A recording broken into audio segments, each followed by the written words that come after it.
1, 2, we are live. Hey folks, it's Wednesday. We're doing some game dev stuff today. Hope you've all had a good week so far. Let's get the background music on there. It's only very quiet, but it's in there. I've had a pretty decent week so far. Can't complain. Although I have been to see the dentist twice in a 7-day period. Out of schedule, not for anything serious. So yeah, having my teeth and gums prodded is not it's not fun, but at least it's done for another few months. Myo, Myo. I don't know what that's supposed to say, but how's it going, Jeffrey? Good to see you. Hope you're feeling a little bit better at least for having rest, if you have indeed been resting. Ah, it's the sound the cat makes. Cool. I still have more to say, Lisa. I still not got... Hey, dear, everyone's here. Still haven't got the bot to pick up on that for some reason. I don't know why it doesn't... I've told it whenever you say I sell emotes, it's supposed to do something, but it doesn't. Oh, it's a Dutch cat, basically. I suppose that Mao. Like a... Mao, meow. I also sell emotes. Have the best emotes. Stream overlays. Ah. NFTs. You sell a lot. Album covers. Exclusive nudes. Yeah. Drugs. You got the entire lot.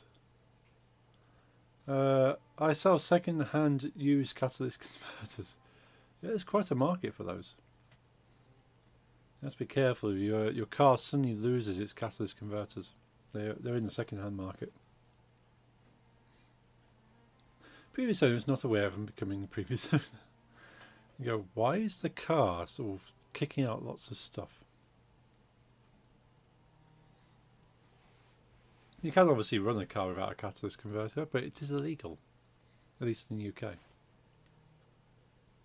But it will run. I did look this up. So I thought my catalyst converter might have gone on my car a couple of months ago, but it was just a hole in the exhaust pipe in the muffler, the thing that stops the sound so much. So it was just a sound dampener that gone, not the actual catalyst converter, which you can drive without the sound muffler, but purposefully driving around without your sound muffler is also illegal because it's there to make things less noisy.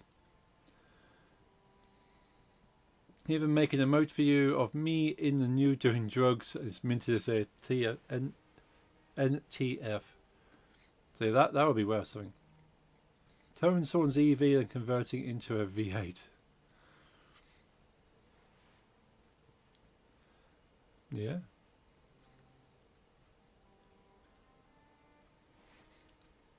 Yeah, I can just imagine that. An emote of a new Jeffrey doing drugs minted as an NFT.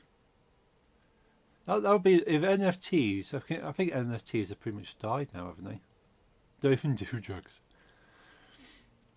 It'll be purely as a graphic. I think NFTs have pretty much died now, haven't they? Crypto's barely hanging on, to my knowledge.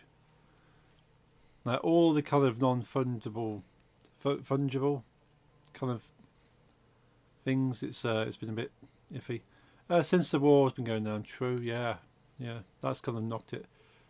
Team Fortress True Skins are my favourite NFTs. Yeah, I know game developers try to jump on the NFTs. There was one game that I was following that was just out of interest. They were kind of in development. That the whole premise is that you had these creatures, kind of like a Pokemon-esque kind of thing, but you had pets, and the pet itself was an NFT.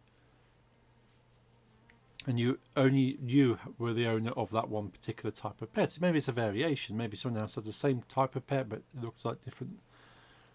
But the pets in that game were NFTs. and you got one free NFT when you sign up to the early access. I don't know what the value is now. Everyone, Eminem would make beats that would be sold as NFT. You could buy it, own it, and be like, Eminem made my beat. True.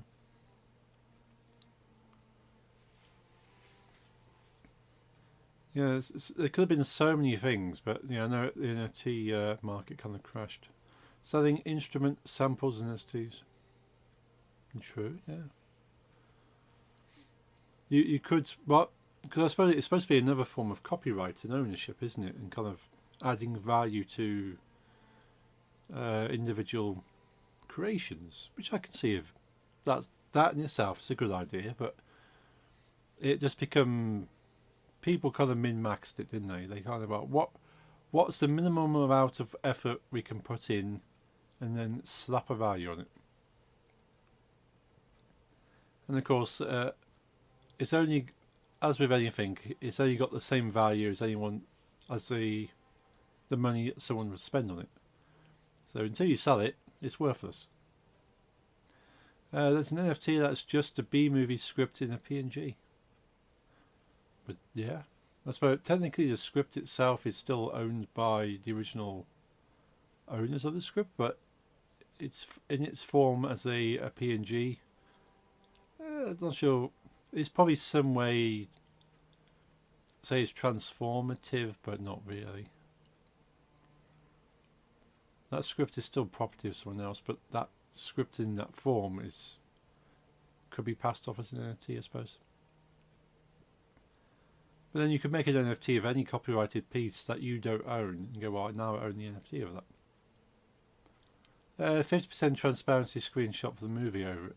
Okay, I suppose that makes it as transformative in its way. So, okay, this is a piece of art using a screenshot from the movie with the script, and that in itself becomes art using other people's elements. It's a fine line of whether that counts as fully transformative, but it's probably close enough to get away with. But I'm quite glad that the NFT market kind of crashed, because it was getting slightly ridiculous. Nice idea, good in principle. I can see what they're trying to do, but yeah. The same with crypto. I know so many cryptos kind of crashed. They're still trying to push some of it out there, but I'm glad I didn't try and put any money into any of that, because it was only going to be lost at the end of it. But instead, I put money into lottery. It's a gamble still,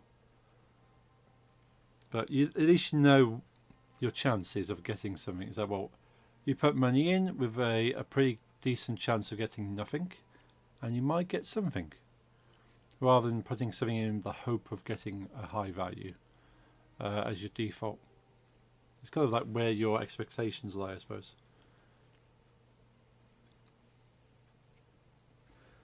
I'm gathering from the fact I've not received an email that I have not won considerable amounts of money on the lottery, which is a shame. And if I did, I would be keeping fairly quiet about it until I've invested it somewhere. I'm being attacked by an elder dragon, and I forgot to take my bow. Ah, damn it. See, you should always forget your bow. So now I have to fight it with 2 iron daggers. Now that'd be an interesting challenge, either. Sort of take down the dragon with 2 daggers. Just be like sort of stabbing at it. Speaking of Minecraft, do we even mention Minecraft? Did any of you two play in the server after Monday? No. Did not.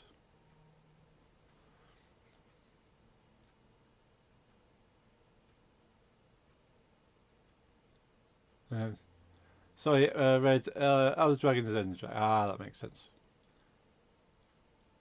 Just realised it's Skyrim, yeah. Yeah, that's one reason I wouldn't mind playing Skyrim, because dragons. Anything with dragons involved. Very much into dragons. But no, we haven't had a chance to actually play it on Minecraft. I've Tuesdays are quite busy for us, which is why I don't stream anyway on a Tuesday. So yeah, after Monday, it would just been Tuesday. Tuesday was busy, and I'm now streaming here now on Wednesday.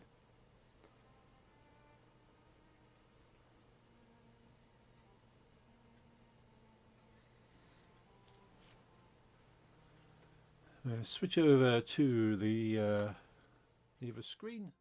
Hey, Teddle.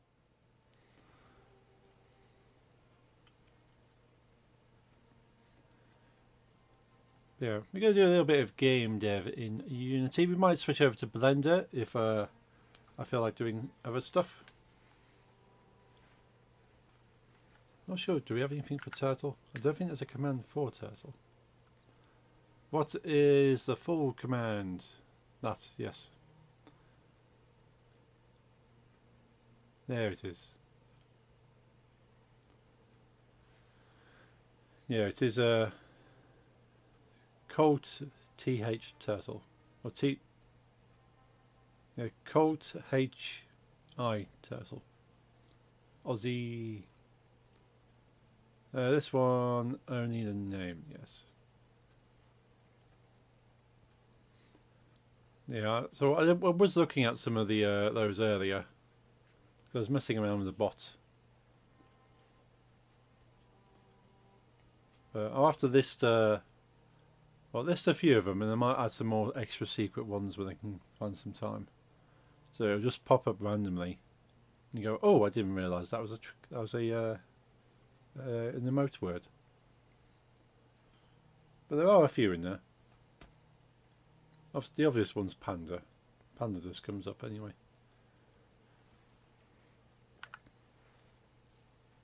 I see. And that'll be quite creepy. Have a massive eye come up in the centre of the screen. Go. Ooh.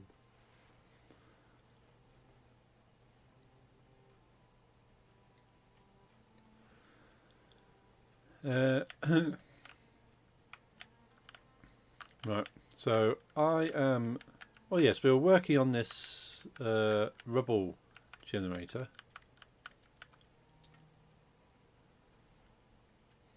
And we'll just play this to have a recap of what it actually does.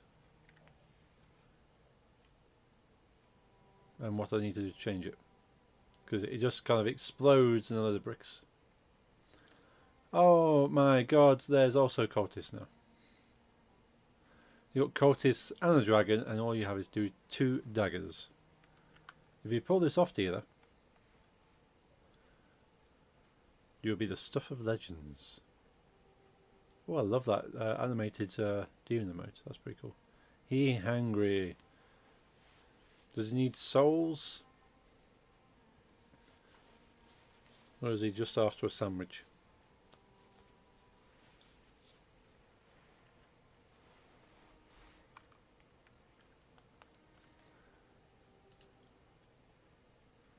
Right, let's have a look at the code.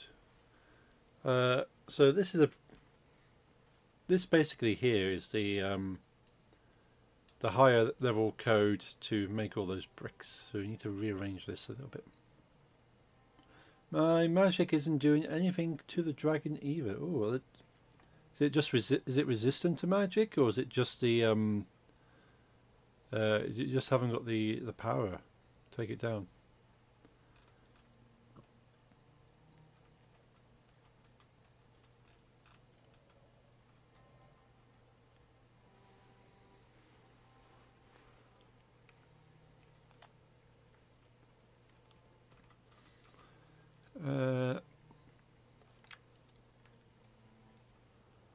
So looking at this loop, I need to separate the layers of these, I think, so it doesn't explode on itself. I used all my magic in spells and did like 2% damage. Ooh. That's one badass dragon. Or need to up your magic skill. But either way, yeah, that dragon's pretty resistant right now.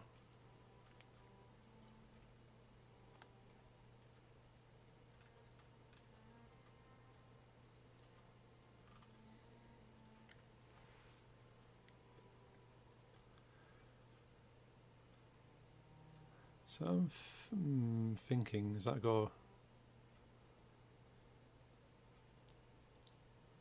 If I can loop around... Tell you what, if I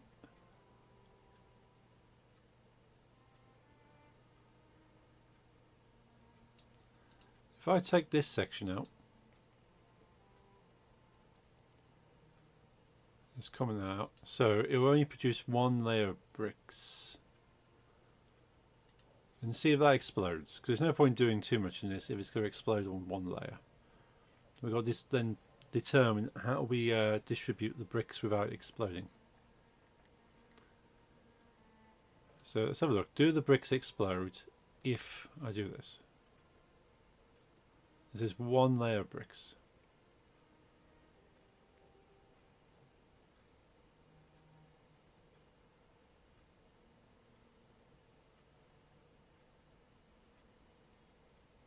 It's busy executing the code.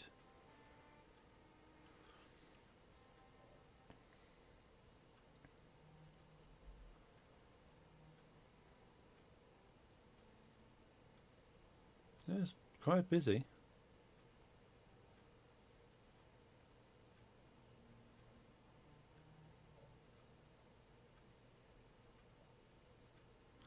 I wonder if I've made an error in the code here.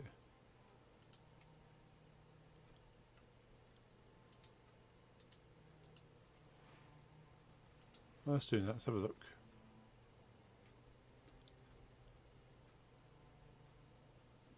That should be fine.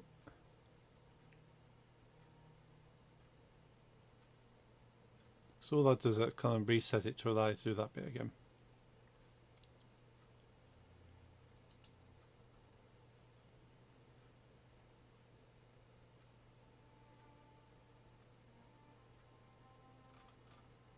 It depends where gem bricks get set. Yeah, okay, yeah. Probably need to put that in there.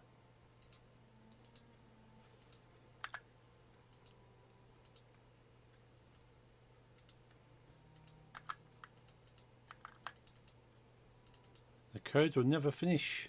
You need to stop the codes.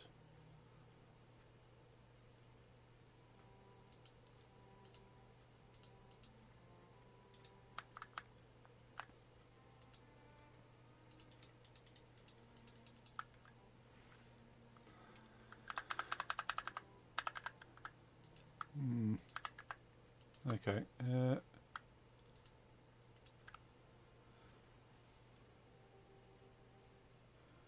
Where's the break key?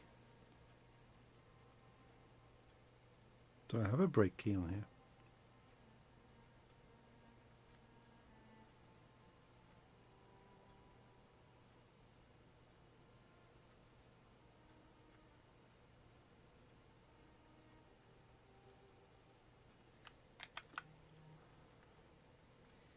Don't think I've got a break key.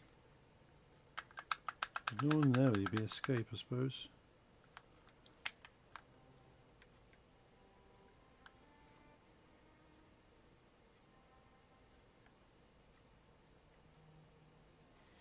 Might just have to crush it. Switch over the screen while I crush Unity.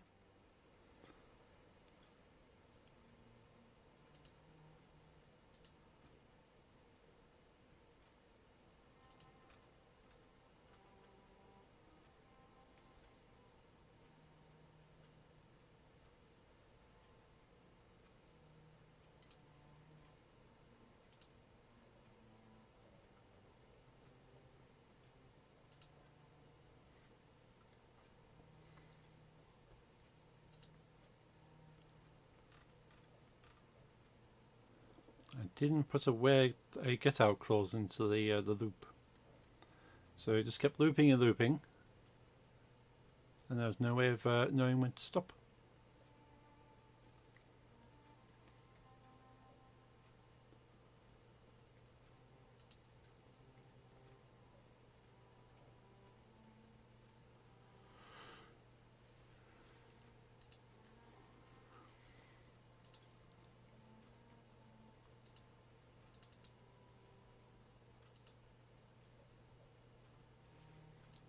So what I do need then, so we'll switch back, hopefully it comes up again. Yeah, awesome. What I need it to do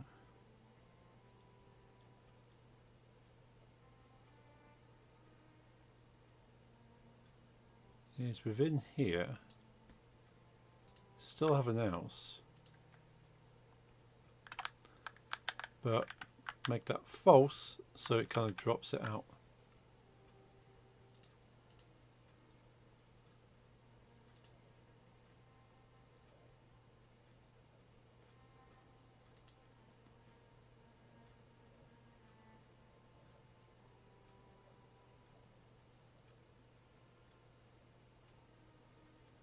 Wait for that to save doing its thing, and we'll save the project.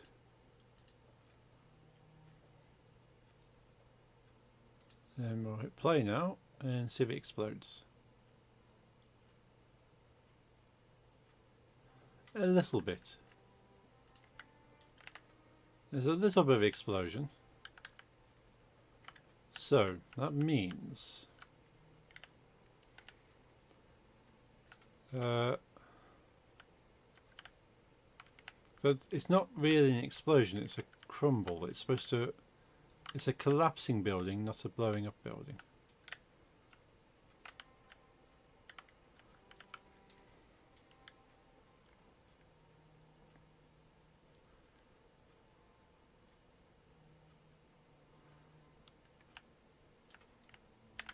We want it to be pretty pretty quick about it.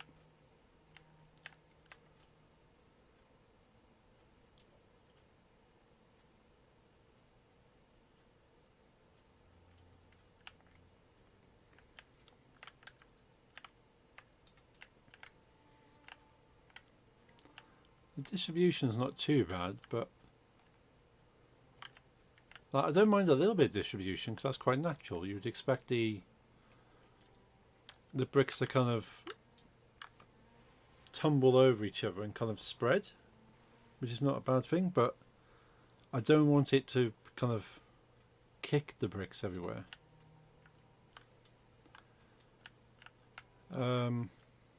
Alternatively, of course, I build a invisible wall around it, so they kind of hit the invisible wall and kind of stay inside of it.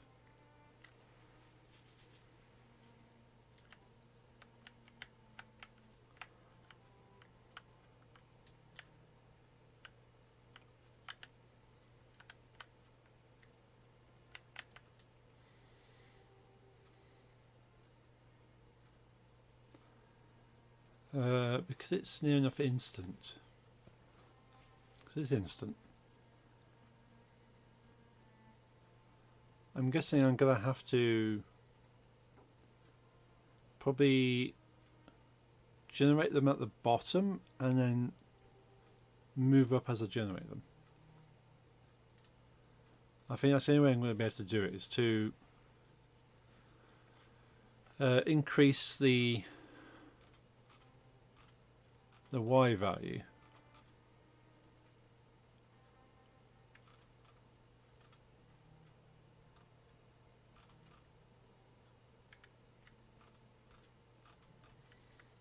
Because Y is a standard there.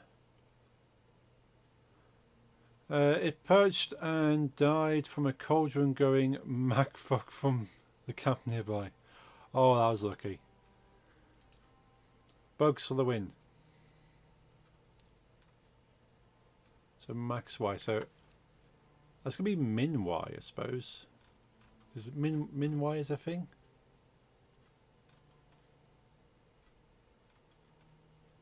Do I have a min Y? I have not got a min Y. So min Y should be a thing. Max Y.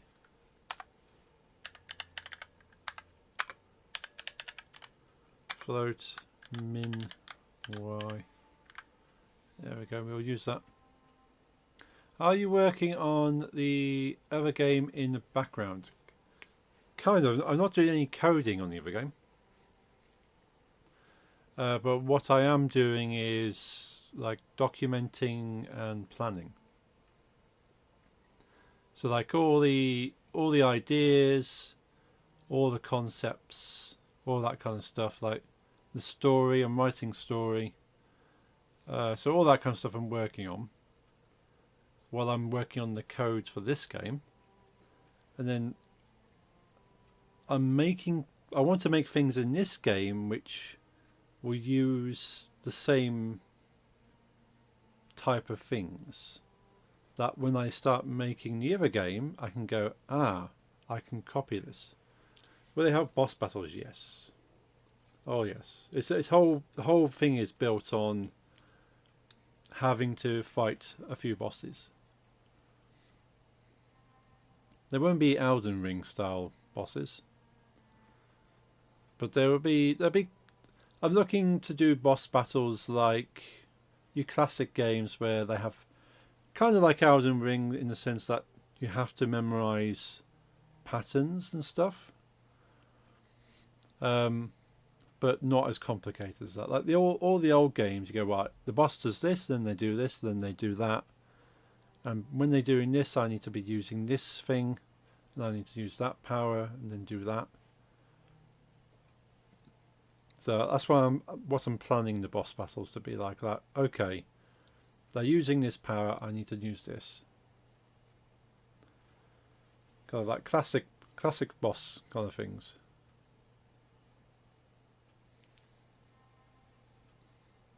So it's going to be real time kind of stuff.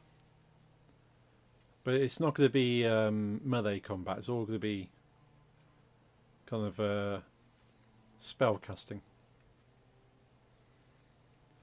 So there's still going to be a bit of movement involved, but it's not going to be right up in the face, kind of like slashing stuff. Hello, just joined. What are you doing right now for your game? Hey there, Stephen. How's it going? I hope you're having a good Wednesday. I hope you're enjoying your week. We are working on what I refer to as a silly little game. It does have a couple of working titles. Overthrow is one working title, and Angry Bards is potentially another one. It's a game about throwing things at houses of noble people out of frustration, which you can probably equate to modern life, I suppose.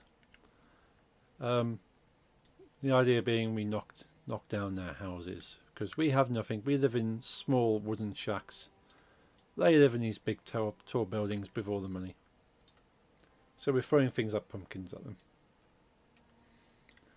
So at the moment I'm mainly kind of working on the code for generating the end result of destroying this building, which is going to be a pile of bricks.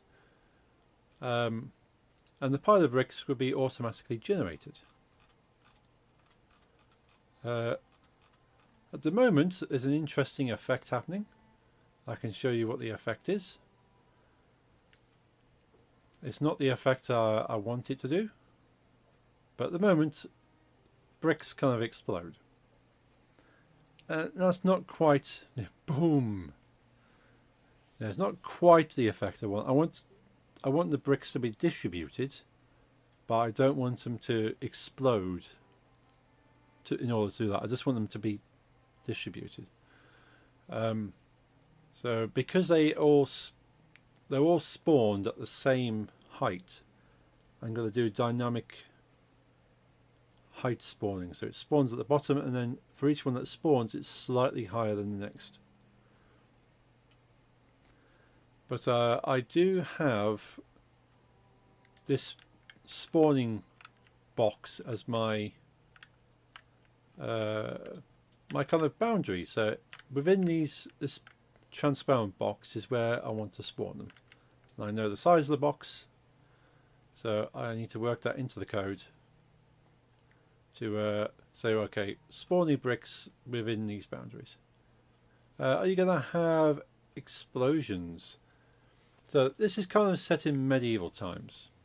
So there's not a lot of explosions available within that kind of theme, but certainly if gunpowder, I'm not sure if gunpowder was a thing. I certainly don't have any cannons. What the player would effectively be using would be a trebuchet.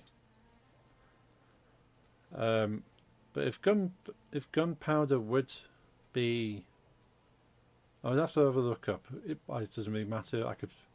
It's fantasy at the end of the day. If gunpowder is feasible within this kind of theme, certainly could be throwing explosives.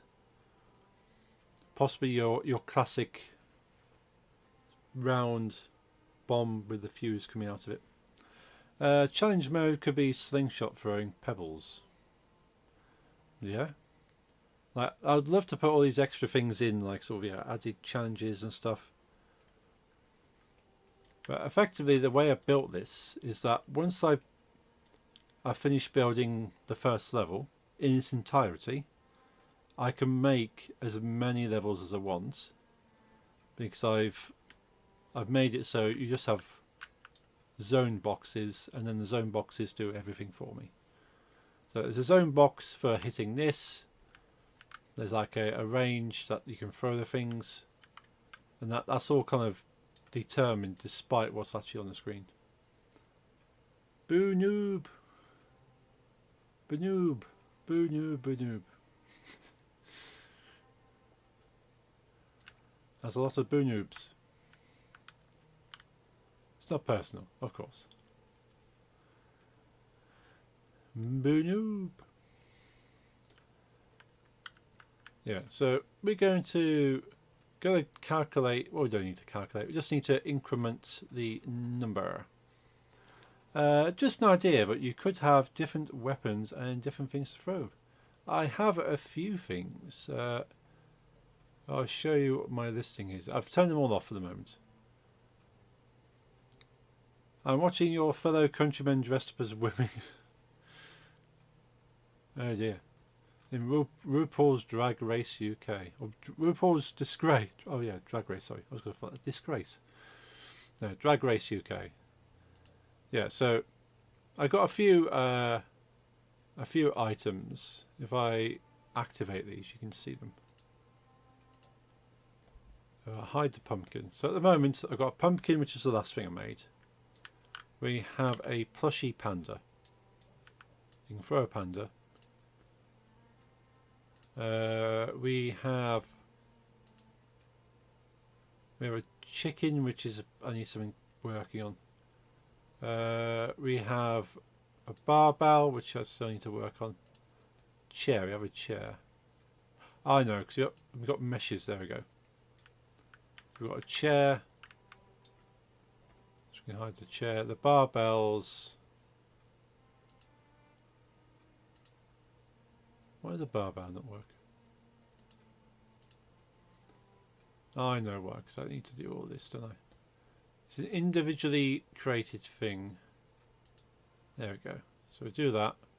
There we've got a barbell. Classic weight barbell. The chicken. Let's activate individual chicken things. So I imported this chicken, and I need to kind of work on the mesh a bit more. So don't know why the chicken doesn't show. Anyway, we have a barrel. Got a nice little barrel there. Got a crate. Well, the crate's not mesh isn't switched on. There we go. Got a crate, and got stone. So you've got a few things in there. I've got to keep adding things to it, which will be unlockable throughout the game. Possibly by hitting special things and triggering them off. Ever watched all the OG US version? I've seen clips. I've seen clips of RuPaul's Drag Race. It might have been the OG US version I saw clips of. But it's never been on TV. I tend to watch things if they're on TV when other people are watching them. If not, I have to purposely go and find somewhere that's streaming it. Test. Lisa's Twitch app on phone being weird. Okay. The test was successful. But yeah, Stephen, got a few things lined up. So the latest thing I made in Blender was a pumpkin. So that's my. After 12 or 15 minutes. Oh wow. No, that's not good. But yeah, I made this pumpkin in Blender for Halloween. So that's my current thing. That's on display. But the player. If I run the game again. Yeah, so the menu on the right hand side here has got the things I've programmed in. So the rock, crate, barrel, chair. I need to program in the panda and the pumpkin for testing purpose. This is a testing menu really. The player will have the option to kind of change those at some point.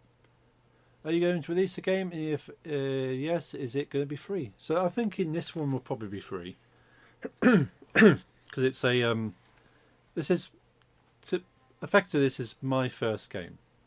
It's just like this is me messing around. Most of what you see on the screen here is purchased assets. So I kind of bought the house, the trebuchet, the trees in like a bundle pack. The pumpkin and the panda I made myself, but the barrel, the chair, the crate was all part of the pack as well. So I basically bought a pack and then making the game from a pack. But I was thinking of releasing this for free on itch.io, just to kind of put it out there.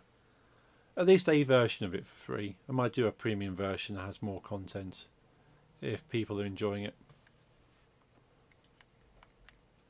But I'm working on a bigger game that will have a charge to it, so we'll need several people working on it. I'm the only one working on this, but my bigger game I've got planned will need a few people helping. I can't expect all of them to work for free. The ISS has lower latency. Yeah, you can send a message from the ISS to Twitch quicker than what Lisa is. I only know itch.io for sex games. I suppose if it's an unregulated place for just indie games. But I've probably put this up on my own website as well. But itch allows you to do things like donations and stuff. Like if someone wants to donate for a copy, then itch will allow you to do that. And yeah, if I want to add a premium version, I can do that through itch. So if I want to take any payment or the option of payment, it's going to have to be through another website, or maybe just put a PayPal link, such as my donation link below, to go, well, it's donoware, so if you want to pay money, pay money. If not, download it and enjoy it. But it's not going to have a lot of content. There's not going to be anything too fancy in it. It's just mainly just me playing around, seeing what I can do, like testing my skills. But yeah, like this for instance, like working out, actually if I'm going to spawn a lot of bricks in a small area, I can't spawn them on top of each other because physics goes boom. However, do I do a trick? So this is where you're kind of thinking, a bit of thinking outside the box, because each of those bricks, as with every object in Unity, has at least the potential to have a collider. Now a collider, if I go to my prefabs, so here's a brick, So there's a brick there. And this brick, especially the brick spawner, is it brick spawner? Brick holder brick. There you go, there's the brick itself. So we've got the properties of the brick. This is everything that defines that brick. And it has a box collider down here. And what this does is determine how it interacts with the world. Now, I could turn off the box collider. And by turning that off, that brick has no... It's not solid anymore. It's ethereal. It is the essence of a brick, but has no physicality to it. So by turning that off and saving it, in theory, there'll be no more explosions. But the bricks will not stack. So I can run this now, and in theory, they will just fall to the ground. And they might even fall through the ground. That's the only problem. Yeah, there we go. They fall through the ground because they do not exist within that plane of reality. They're there, but they're not. So they need to have that collider. Now, whether I try and toggle the collider, is that worth something doing? That I turn it off and then turn them back on again, but that is a lot of bricks to simultaneously turn the collider on. Or I spawn the bricks and then run through them all, turning the collider on one by one, but effectively that's still the same as spawning all the bricks at the same time, and they just go boom again, just not instantly. So either way, I need to delay between each brick spawning, or I go back to my original plan and I just spawn them at different heights so they're not overlapping, which I think is probably going to be the better idea. So so we got a max Y and a min Y.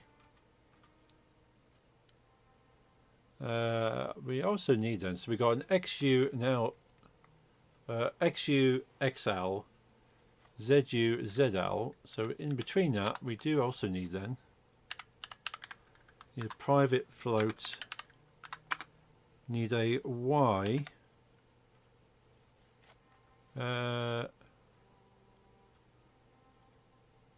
We'll do it anyway, but we go YU and private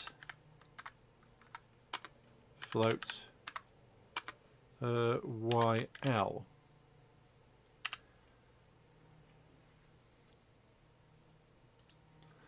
That allows us to kind of modify these values. So the min and max are set.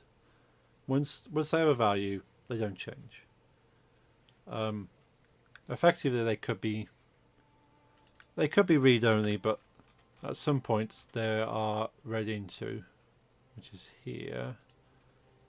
We need to put min y equals renderer dot bounds dot minimum dot y.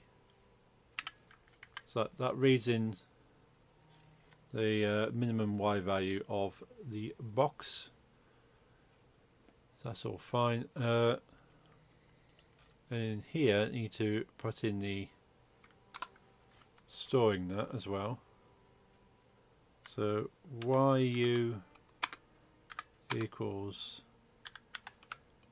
max y and yl equals min y. So this allows me to reset, basically. If I overwrite these and I don't know what they are without going back to the renderer, but this keeps it stored, all the data stored locally within this bit of code. So now we have the upper bound and lower bound, which is the U and the L. And this is just getting corners, doesn't really do much for me, but it's there in case I need to read those values off to test things. But we'll keep those in there for now. Reduce zone, we'll come back to that. So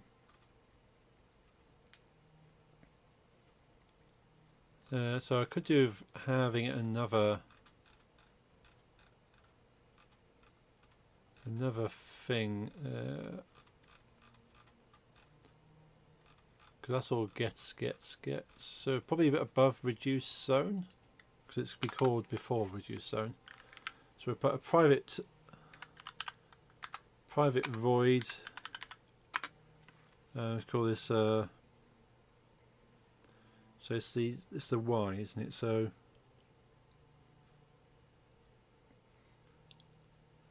probably inc. Let's call it inc y. So increment y. Oh, need to put our curly braces.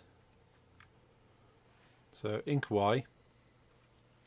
And inc y will take the YL, which is the lowest point, and will plus equals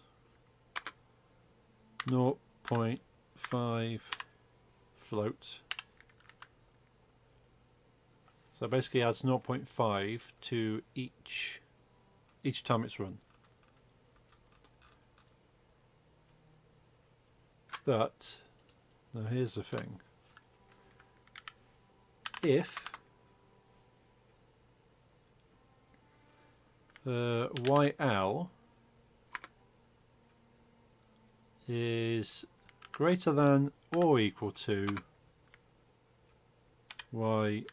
YU, so if the lower value is greater than or equal to the higher value, which means the lower value is now above the higher value, or the same, we want to make YL equal min y again. Else adds 0.5 to it. So what that's going to do is, if it's reached the same level as the height, maximum height, reset back to the bottom. If not, increase it. So it just keeps going.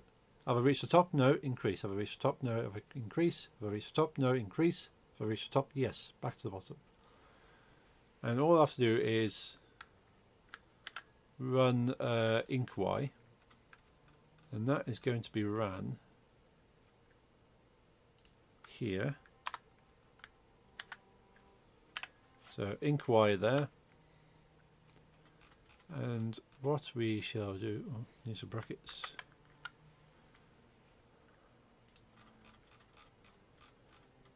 And rather than using max y here, we'll use YL.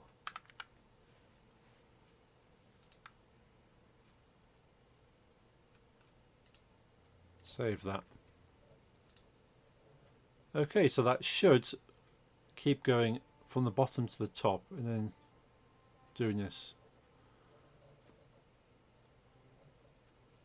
Now, hopefully it doesn't explode. Let's see. That seems to work.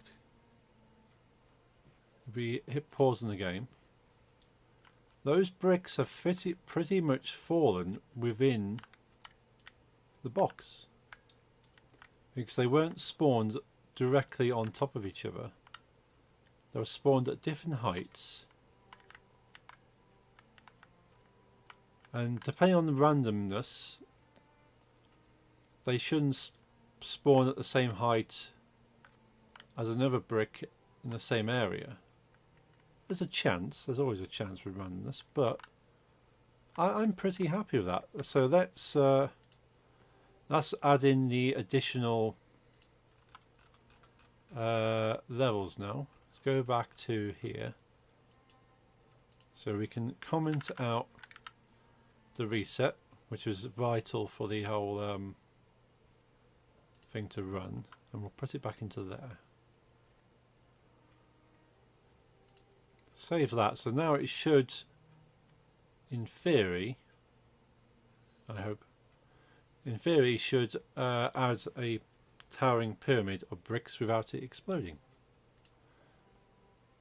So reload the code into the game. We'll save the project. Have a quick drink because I've been talking a lot.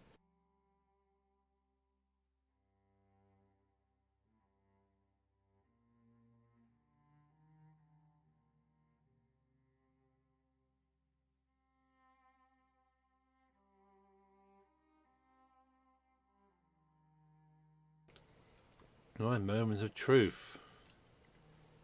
Will it run without exploding bricks?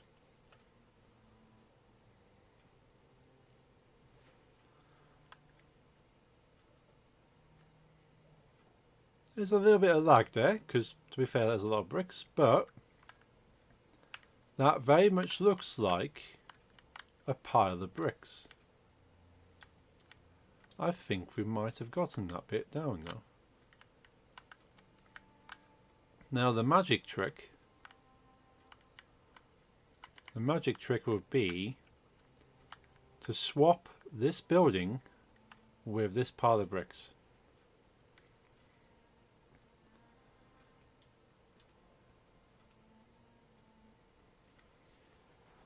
So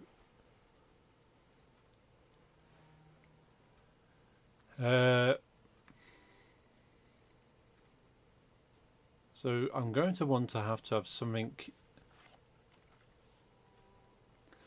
a different trigger point, because this is happening as soon as the game loads, which we don't want.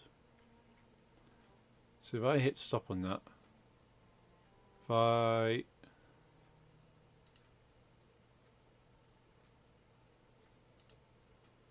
where is it? It is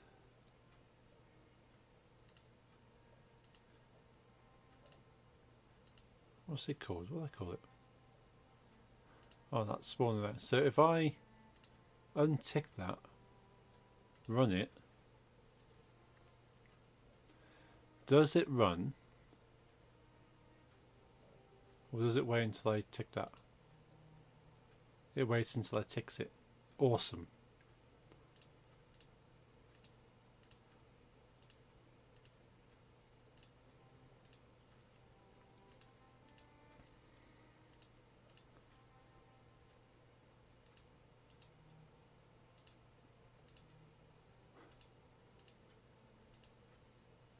So if I have that unticked,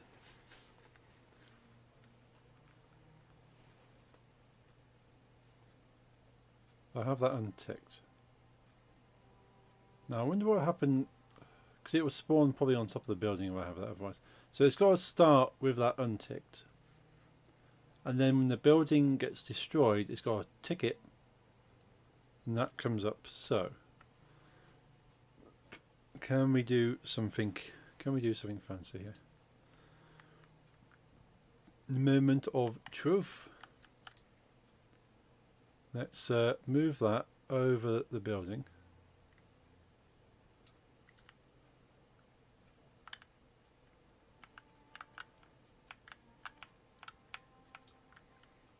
And we untick it.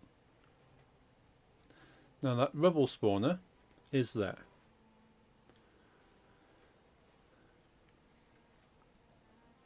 Now, where is the... So this is where it gets interesting. Should the rubble spawner be part of the castle holder? Because that's got castle script. Let's have a look at the castle script.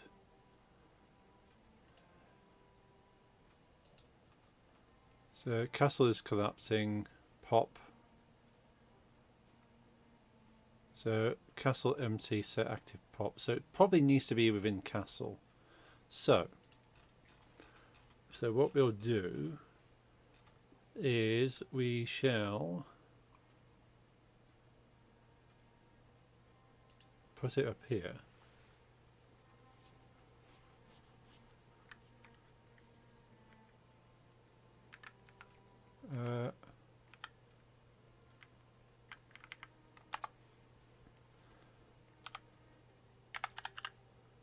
serialized field, private game object,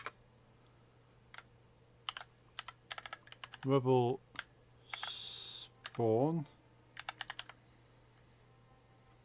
we'll give it a full name, rebel spawner,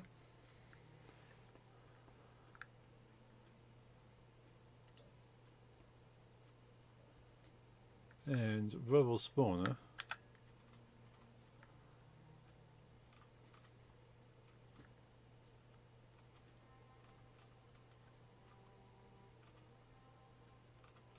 so when it pops really,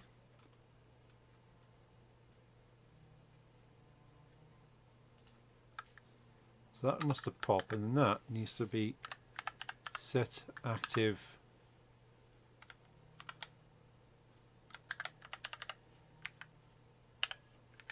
like that as well. So it needs to be in there.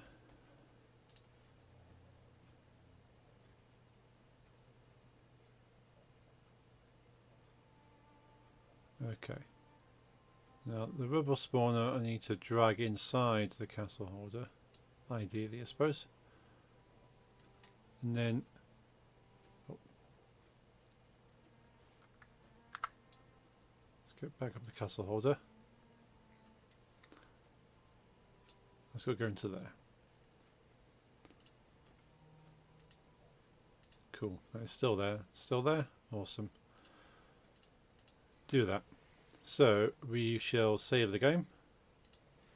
Fingers crossed this does what I expect it to do.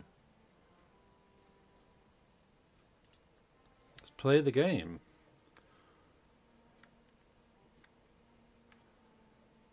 Now I can use the debug win, see what if this does what I hope it does. Castle starts collapsing.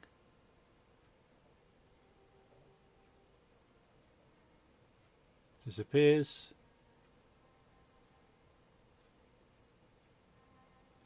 Didn't generate the didn't generate it.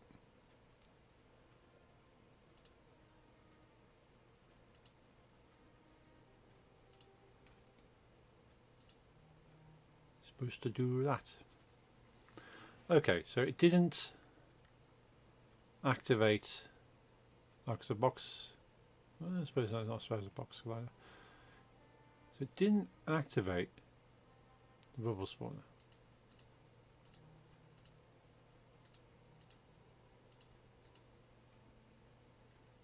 Why did it not do that?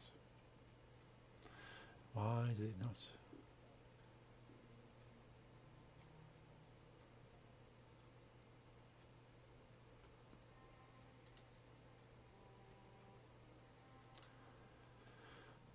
So pop building, so if not pop,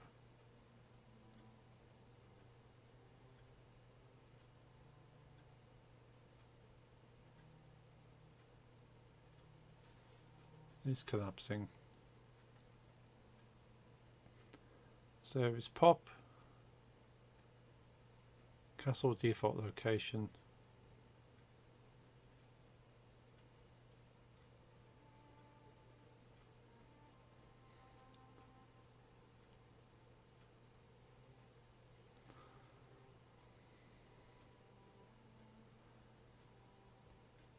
Castle empty, so castle empty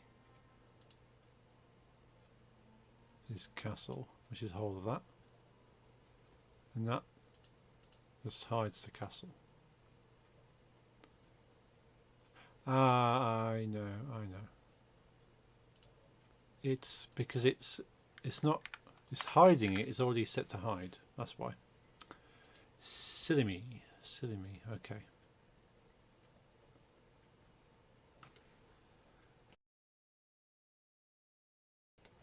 Easy Boolean mistake there.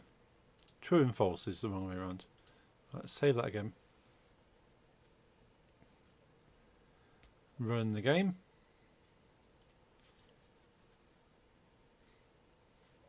Right, we say we won. Castle's falling down. So it's falling into the ground, and a pile of bricks is left. Probably needs a little bit of timing on that, and ignore the box because the box is purely there for my visual purposes.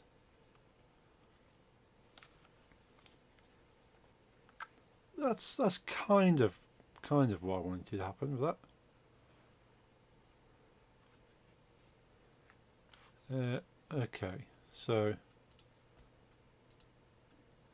what do we want to do to make sure that's not... Is it just a mesh renderer? Save that again.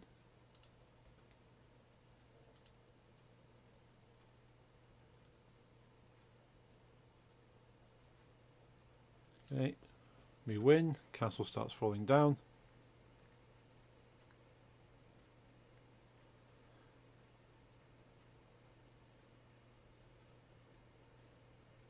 There's a slight lag in there, which I ideally wouldn't have, but there's a lot of bricks being spawned. Now the alternative to this is I don't do multiple layers. I only have the one layer. But I spawn a small shape which the bricks go onto to give it that pile of rubble look. But then the shape will have to... Well, I suppose if the shape is tied to the spawner size, so no matter whatever the dimensions of the spawner has to be the dimensions of the shape. So if it's longer, the shape has to be longer. If it's narrower, it has to be narrower. So that'll be the only thing. I'll have to make sure I put the shape inside the spawner, and that that is visible when everything else is visible. That's not hard though, but that would reduce the amount of bricks for certain, and I wouldn't need the code to reduce the zone. So the zone reduce code would minimize considerably. Like where is it in the... Yeah, so reduce zone, I wouldn't be doing that. And I wouldn't need to do this. I wouldn't need any of this basically. I would just have gem bricks is false. And I would cut out reduce zone and calc max bricks. And that's just setting that to 0. So that's 2 functions I've written. I don't need any more if I was to go down that route. But it would mean less things being spawned, less of a lag. But yeah, it would mean wouldn't need this code, wouldn't need that code. Although calc max bricks, is that needed anyway before that stage?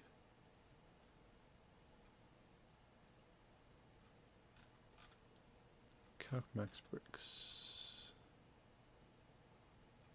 Oh yeah, it's used anyway, so it's basically just reduce zone. I can lose one function.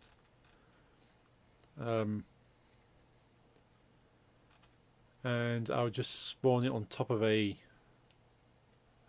sort of like a dummy thing that the bricks fall onto, because I want to make it so I can just throw a level together quite quickly. Because the basic idea throughout the whole of this development of this game is that I want to be able to decide without too much effort to place a building or a number of buildings and walls for the player to hit and have the entire rest of the game just work no matter how I set up the house, the castle. So if I put like 2 buildings side by side and a tower next to it, and I want all of that to work without having to do any extra coding, then it will at the moment. It's like everything is just kind of pre-made for me now. I've pre-made all the code bits, but because of that it has to kind of work out some calculations on the fly. It needs to work out, okay, how much space have I used, and that's what happens with the rubble spawner is I have to make the box the same size as the castle, and whatever size that box is how much rubble I have. I could go one step further and tell it to look up everything that I've called a castle, work out the maximum dimensions, make a box of that size, which means I don't have to physically place the box. But then you leave yourself open for some calculation errors. But I could do that. So I could say whatever this castle object here is, the dimensions of that castle object, make a box to those dimensions and place it in the same space. So I could write some code that makes a rubble spawner of this size and places it in the same space. In fact, that sounds like it could be a cool thing to try. But right now, I know I can manually place the rubble spawner where it needs to be, and the rubble will spawn. So that's not a bad thing. It's only one step, so I can very quickly make a level just by placing where I want the rubble to be, where I want the castle to be, and everything else, and then everything else. The rest of the game just works. But we could try the, don't even need the mesh render on there, to be honest, because I can see the outline in the box. I could try putting that shape in there. Now that shape is not going to be too dissimilar to these hills over here. It's going to be a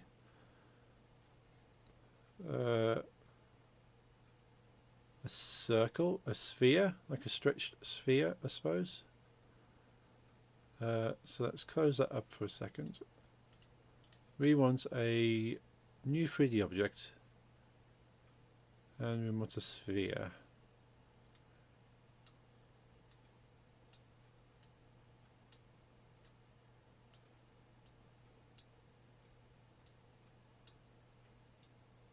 There's a sphere. That took a while to get to.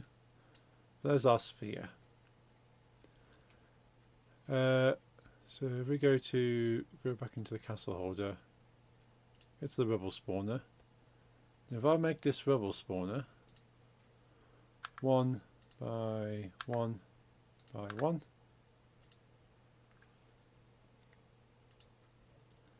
and I want to put that sphere inside the rubble spawner, and then I'll reset that to 0, 0, 0. That is now inside the spawner. So if I now make the spawner bigger, it increases the size of the sphere. Now I don't want it to be taking the entire space up.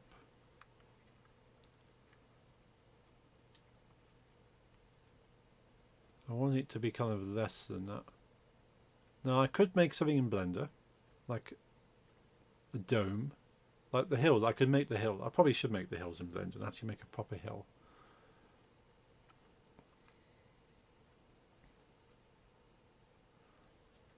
But at least the hills kind of...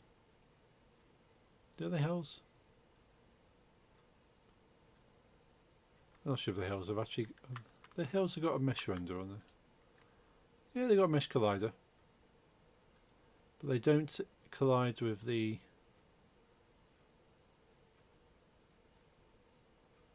They don't suddenly pop out of the ground, interestingly.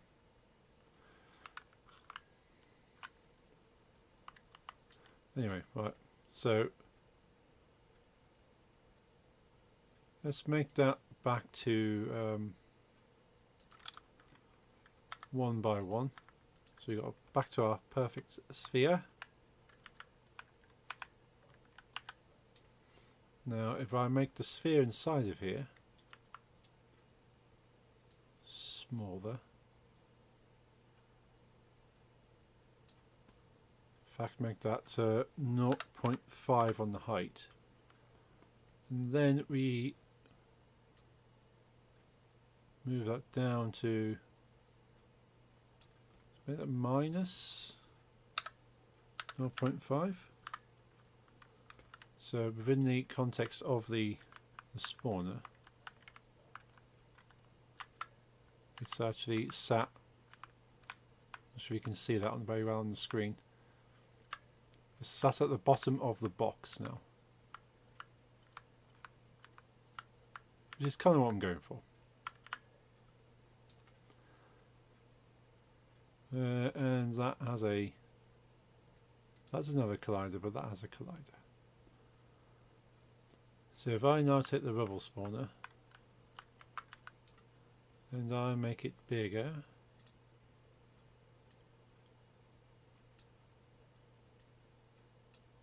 that kind of gives me a sort of an oval dome kind of thing. Let's put the mesh render on so we can see it better.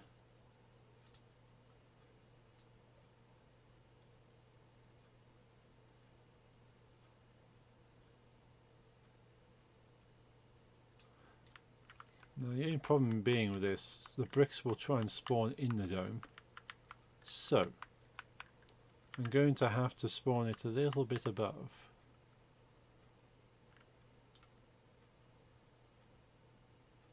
You have to be a little bit above by 0.5. So we go back to the code. So where it says it equals,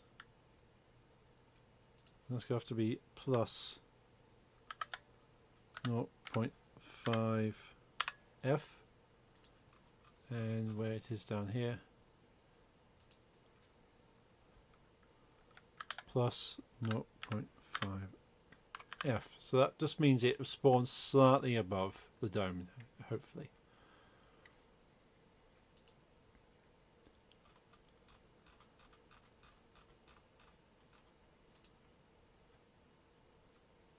And if we just go for the one there again, so uncomment that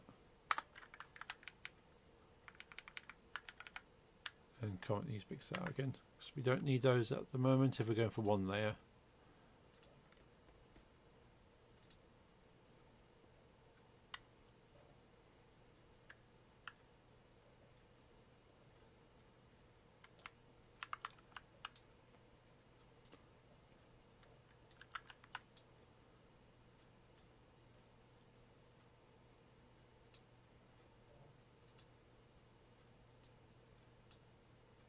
We do it by the castle, not really. That's the thing, you can't tell necessarily how big that castle, the space that castle occupies, because relative to its parent space, it doesn't take any space up.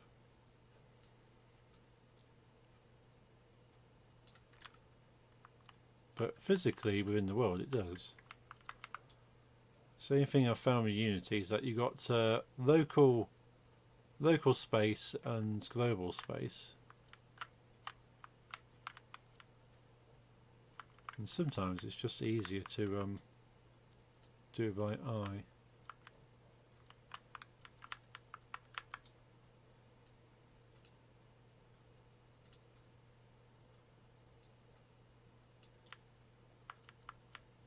Yeah, it's about good enough for that. Let's stretch that out there.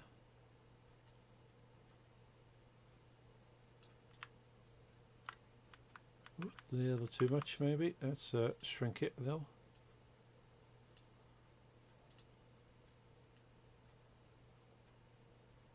Probably about there.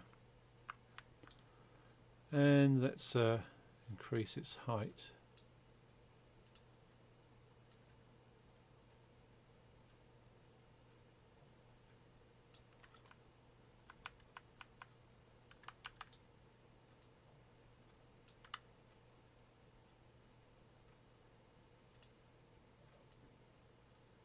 Thankfully it scales from the bottom, which is useful. Okay. And let's untick the mesh renderer. Save that.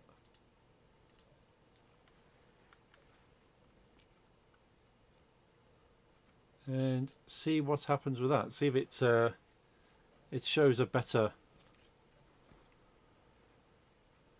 kind of. If it shows like it's a pile without having too many bricks, then we've achieved the same effect. That's a cool effect. Not what I was going for. Not what I was going for. So it seems to be spawning spawning over that and kind of just exploding. In fact, it's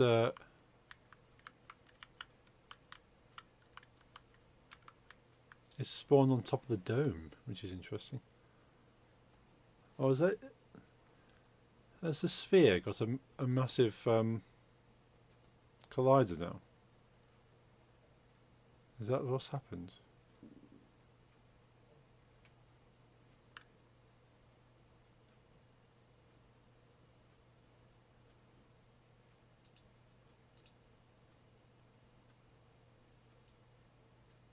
Yeah.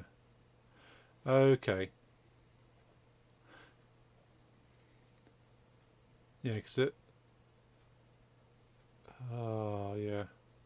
So even though the shape is small, the collider is still big.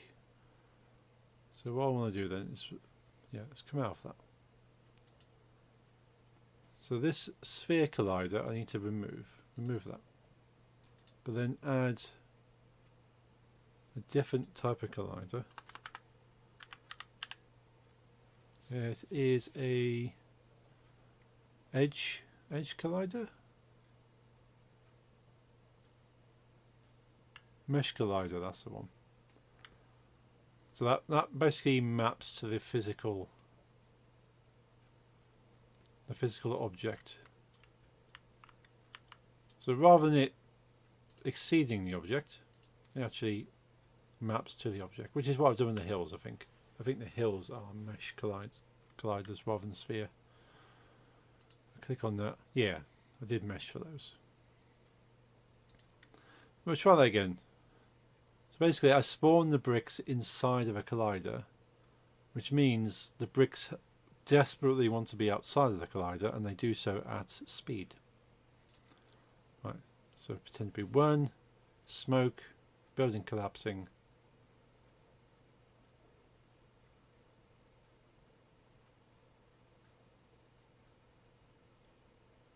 That looks pretty convincing, apart from the couple of bricks that got ejected. But that's less bricks. Maybe I need to make the dome a bit taller. But that's less bricks, and it still looks like a pile.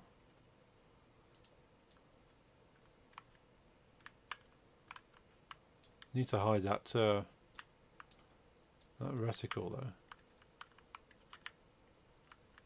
So it does look like a pile of bricks, but yeah, I need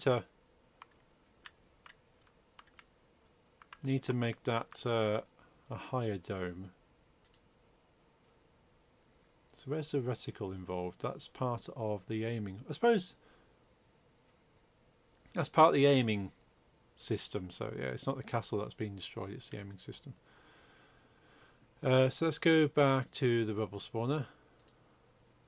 And let's hide a castle so we can look at this. And that sphere needs to be a bit taller.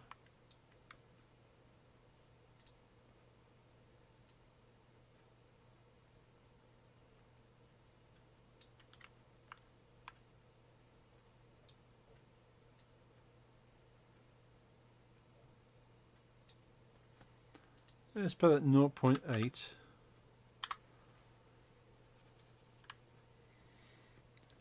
do that. Do we have a material? Because I want to hide the material.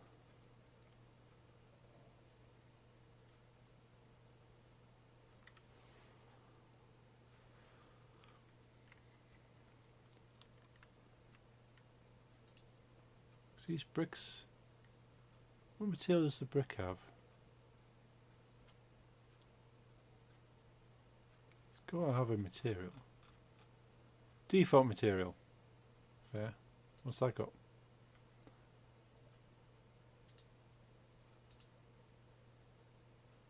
Unseen material. Oh, that's, I'm looking at the wrong thing, that's why. Dog walker, okie dokie, see you shortly.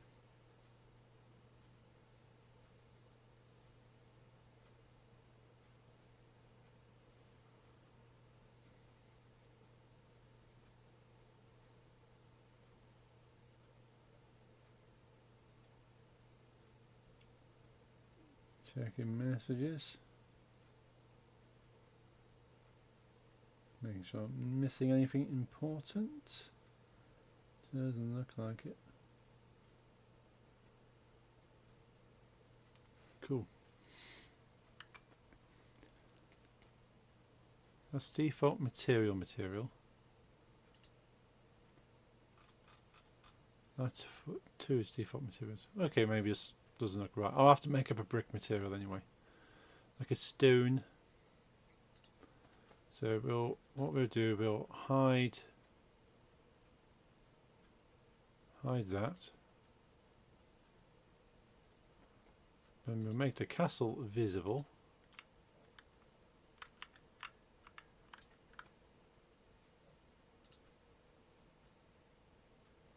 Cool, save that. Let's see if this looks a bit better. Actually, to make sure it doesn't explode, should we make this as an offset preset so I can adjust it from the top.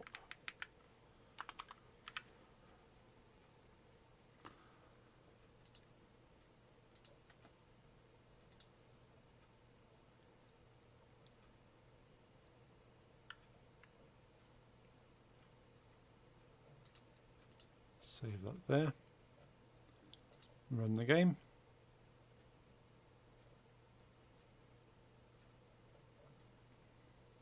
Let's win.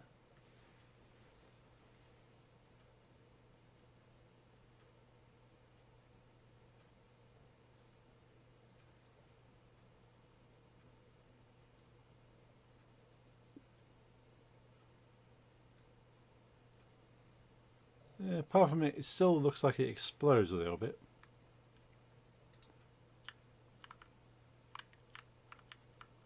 But otherwise that looks pretty convincing. So I'm pretty happy I don't need the multiple layers. So I can remove the multiple layer system. Because even if you can see parts where there isn't bricks, as long as I texture that as to look like bricks, the individual physical bricks will kind of suit the whole thing. It probably needs to be a bit higher, so what I will do is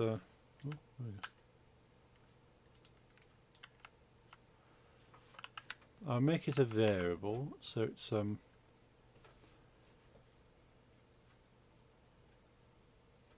yes, let's make it 1.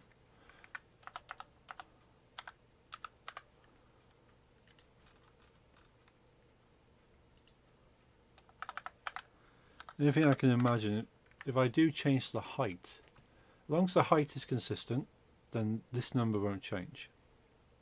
The problem comes, of course,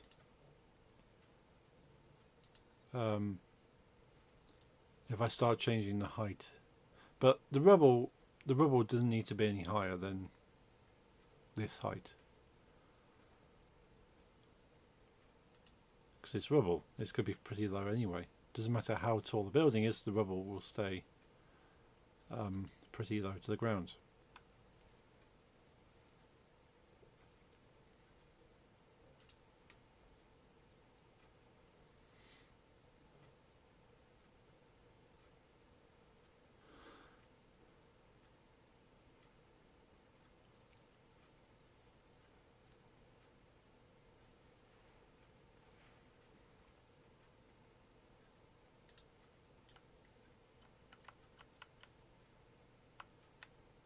Seems to have fallen better on that side than the other side, because if that was the side facing the player, that would look more convincing compared to that side.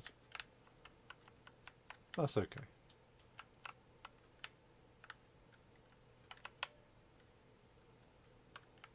I'm pretty happy with that.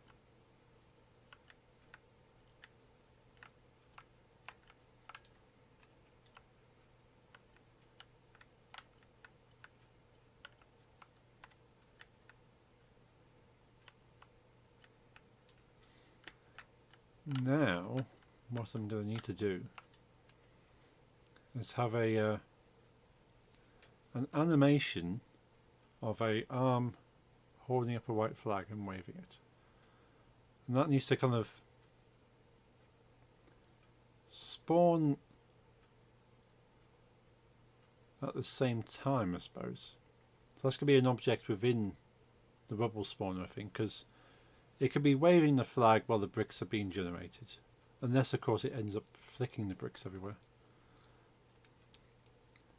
So maybe a timer. On a timer, it kind of generates the bricks, and once the bricks are generated, then activate the waving arm, so the bricks can generate around it, and then the arm can be just waving there.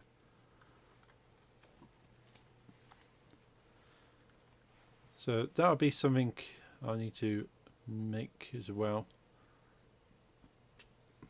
That would be the basics of the win.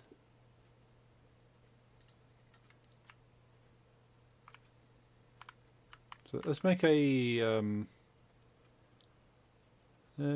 material. Let's go create material. We should call this brick grey.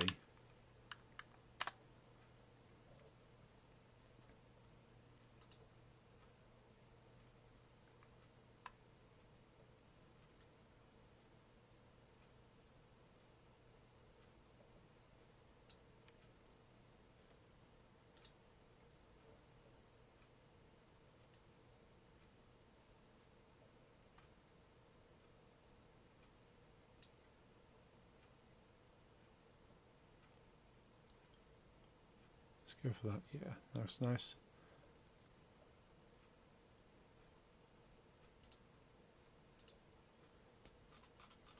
I shall apply it to there.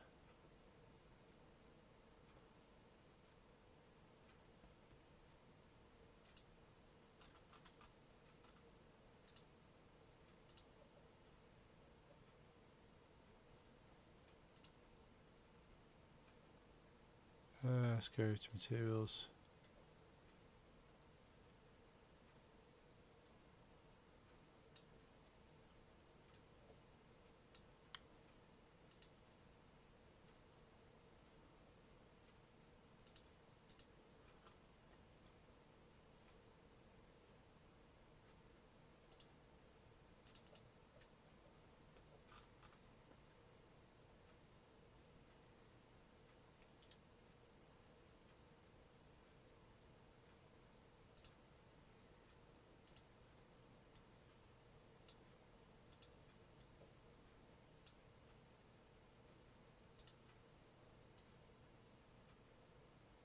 I colour change the material.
Okay, we can do that. We want to set it back in as the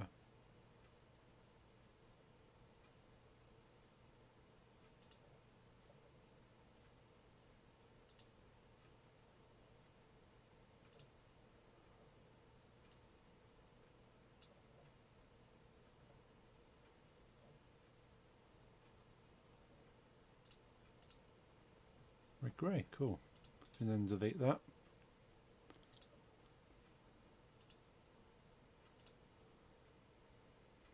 And that sphere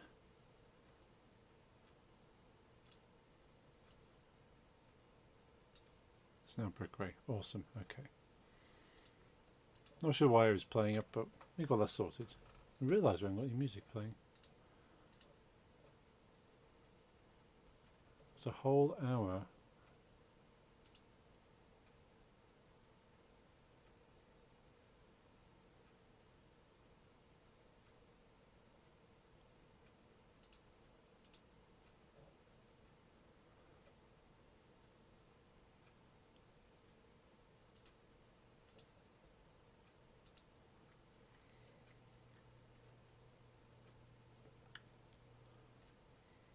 Okay, let's go to debug win.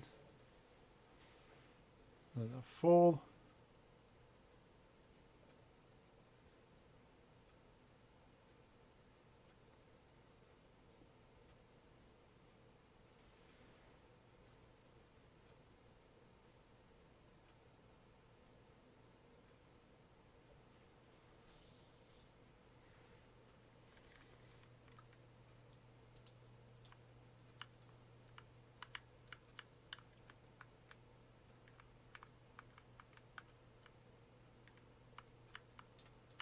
It is kind of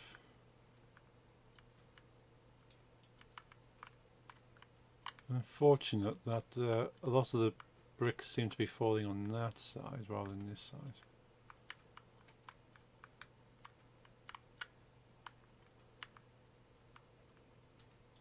Because that's the only thing, of course, that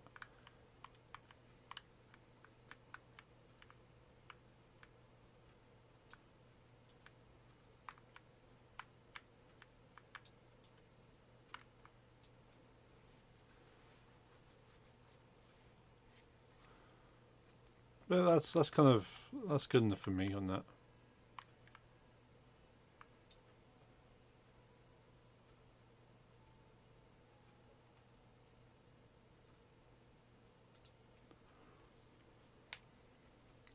Let's actually play the game properly, actually, without the debug win.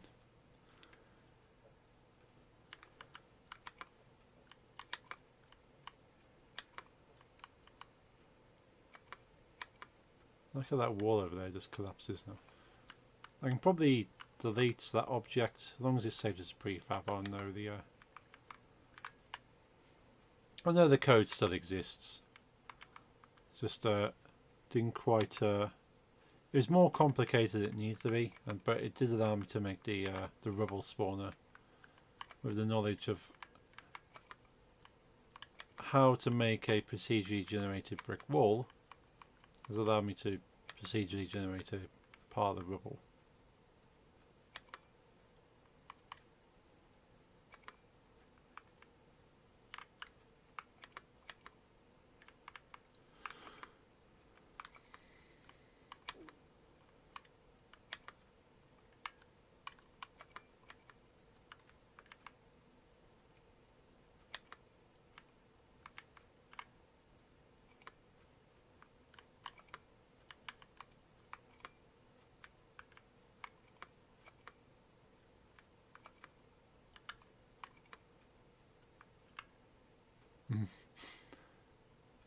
Just run along the hedgerow there. Quite fun. Yay! Oh, thing collapses.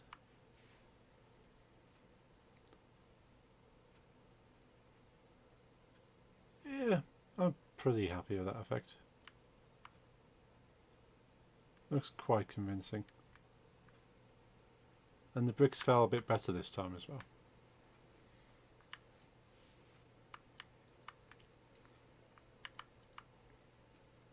The only thing is there's no red bricks for the roofing tiles, but yeah.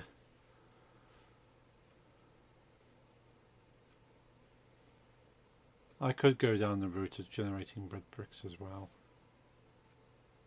But then I'll have to determine where the roofing tiles are within the context of it all, and that's more effort. More effort than it's worth. I'm not making a blockbuster game here. But yeah, I'll have to build a waving arm for that.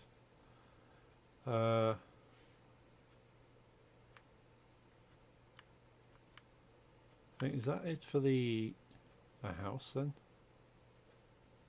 The general, there's things I can be adding to the house, but if that's anything for the house, then it's just a waving, the arm waving a white flag. Then it'll be on to the trebuchet.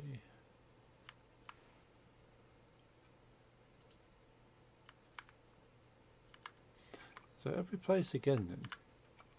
Those bricks have already generated.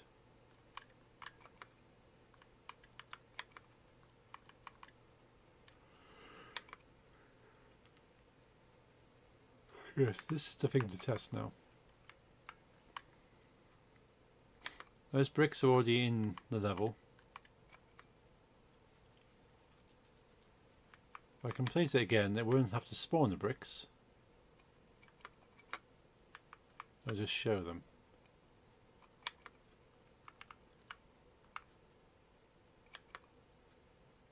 Now that is one way I can get around it in some ways, is that I load in the bricks first, hide the bricks, then load in the castle, and then it's just a straight swap. I've already made the bricks, all the generating is done at the start of the level, and all I'm doing is showing it. So that is another possibility. But to do that, I would then have to have a loading screen. I have to hide everything from the player while it loads it all.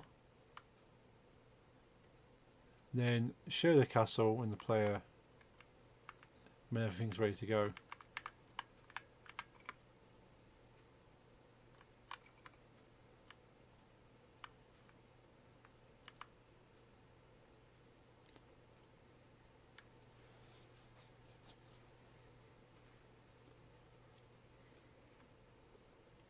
And the only thing with that is the bricks appear through the smoke. Maybe the smoke needs a second layer in front. And that kind of hides it a bit more. So where I've got my my smoke spawner. Where's that?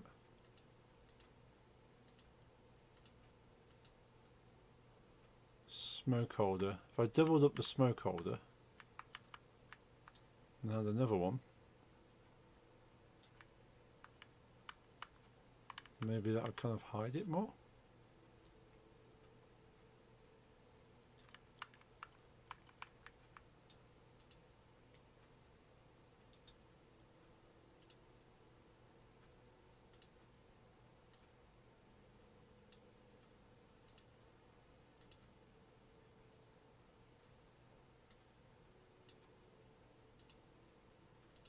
Is something along those lines?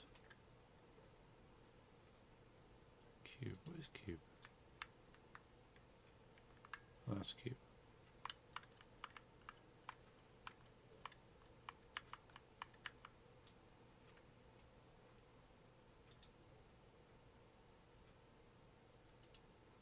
What I'll do for now, I'll deactivate that. Don't need that active.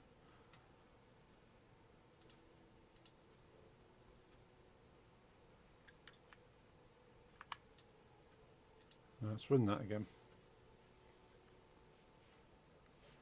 Not going to be on too late tonight.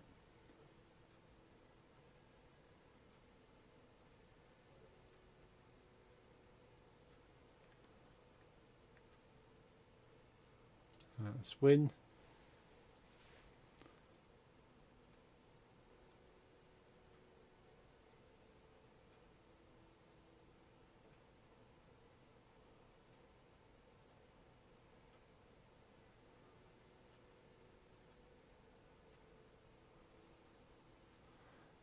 The smoke didn't seem to hide it much more.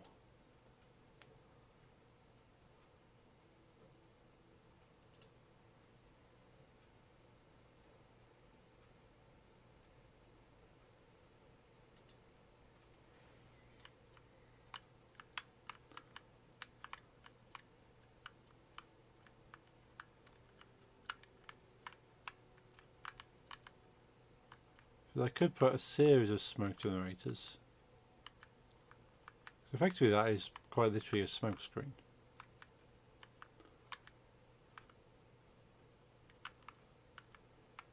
Put another one just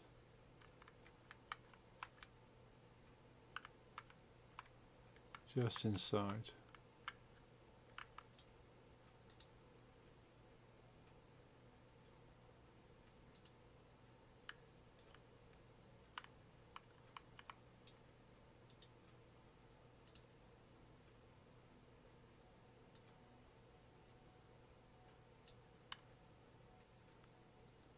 Put that there.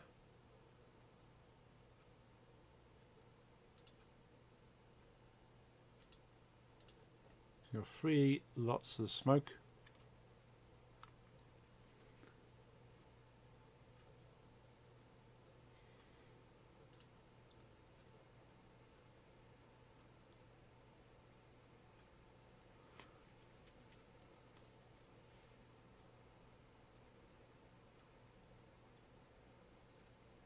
Doesn't seem to do too much extra, to be honest.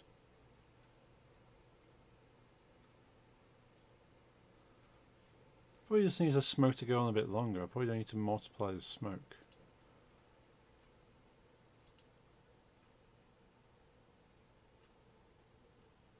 To be honest, I don't think these 2 smoke holders are getting activated.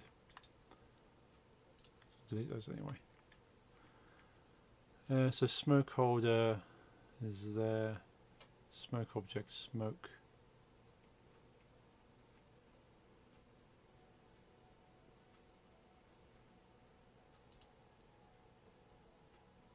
Smoke.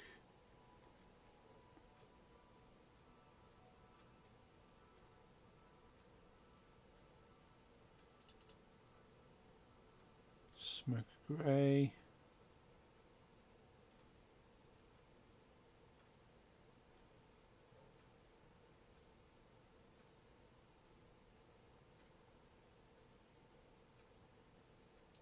Smoke white.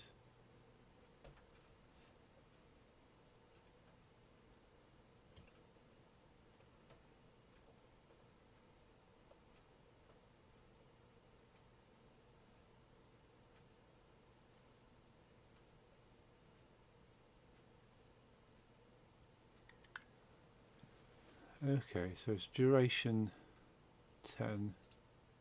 Duration 10. So let's make that duration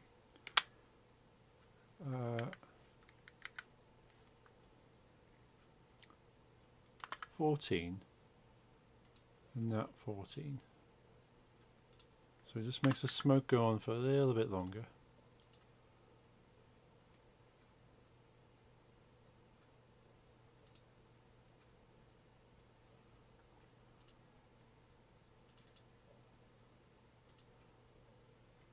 Cool. Save that.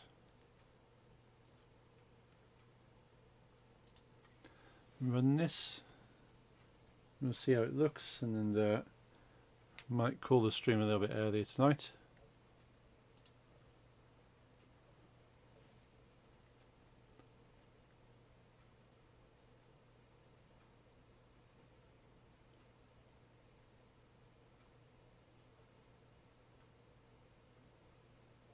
It'll probably be a little bit less than 14, but that seems to do better, I think. What I do need to do is put some sound effects, like hitting sound effects when it hits the castle, and the rumbling of that, it falling down as a sound effect. Maybe like a victory noise. So I'll do some research and I'll look into putting sounds into the game. That'll be another thing I need to learn, and then kind of work at doing as well, which would be a good skill. And then work on the animation of the trebuchet as well, and the new kind of control system. Welcome back. Just show you what we have now. So we got to this point now. We'll hit debug win. Castle falls down. Lots of smoke.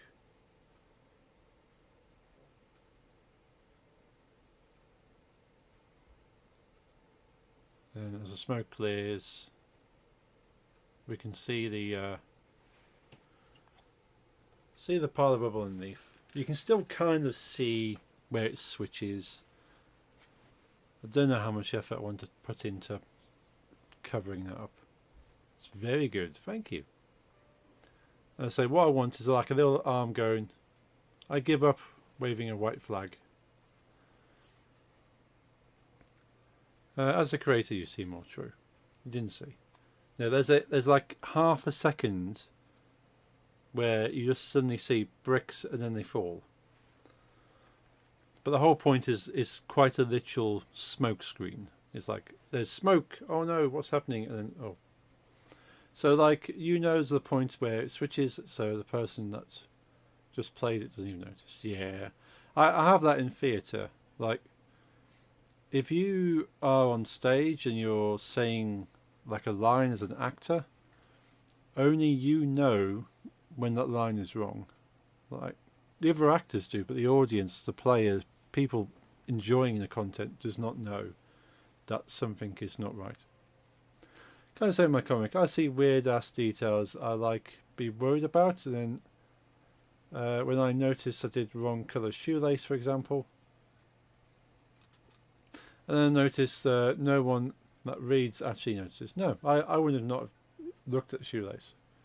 If I did, I would have like not really cared and moved on.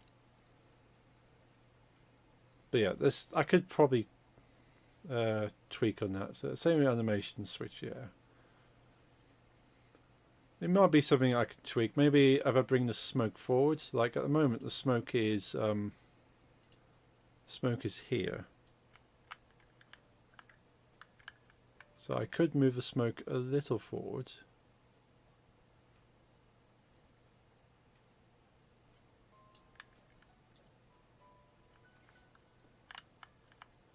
And then that will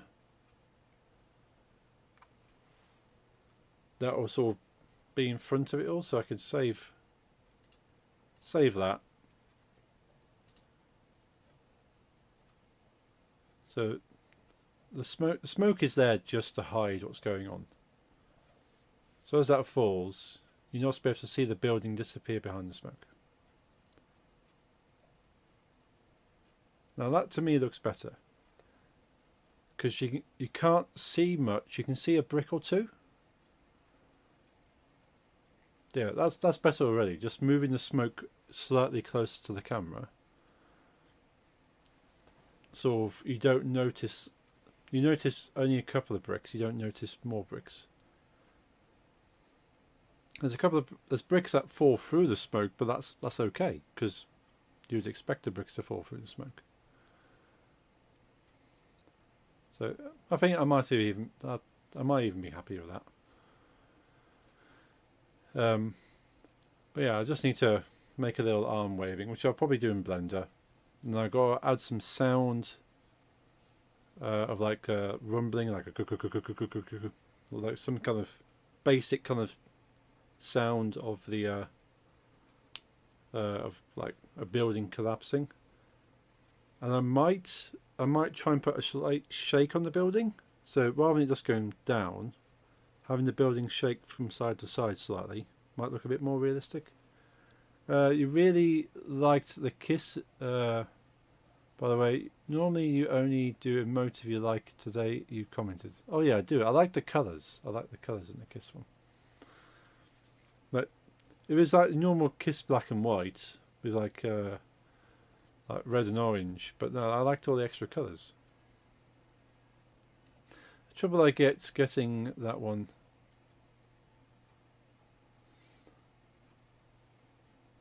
Oh, the trouble I had getting that one though. Oh, okay. Was that quite a difficult? Was that one that you had to order in? One that's all like shipping and stuff.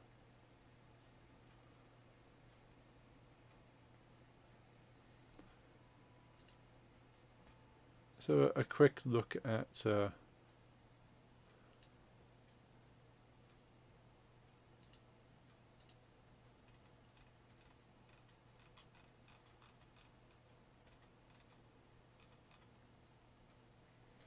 was during concert's 2.5 hour wait line. Wanted that one so bad. Well, the moment I saw it, when I was there, only had XL extra small left. I'm a medium at the smallest, prefer larger XL for the baggy 90 style I love. They said restock was coming during show. Oh. Went out 3 times during the concert. Finally, 15 minutes after the last song played, the new stock came in to the merch. Oh. Wow, that's dedication, that is.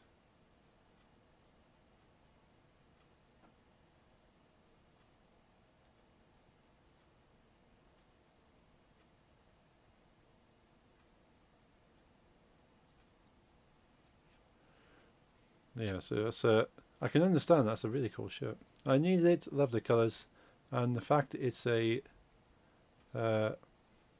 LS anyway.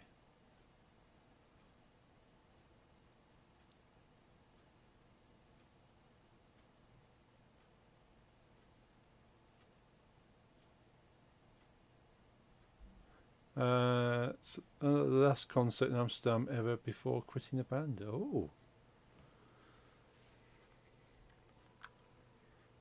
Yes, that's quite a special shirt. I certainly like it. Farewell tour, yeah.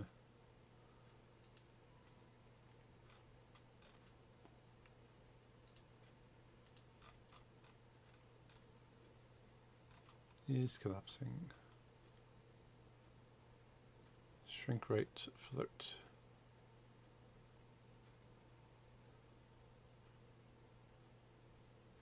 So while it's collapsing,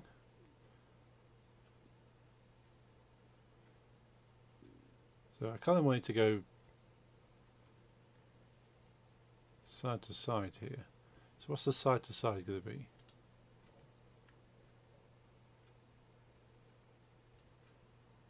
It's the X. So X needs to move a little. People bitch about Kiss sucking now, etc., and being too old to play, and even using backing tracks, etc. All I can say is that none of those things were true, and it was one of the best concerts you're at. Nice. That's the main thing, you enjoy it. And I've always found Kiss to be a show, not necessarily just a gig. Like, they're a show. You go along, you enjoy the whole thing. They're performers. They're not just musicians.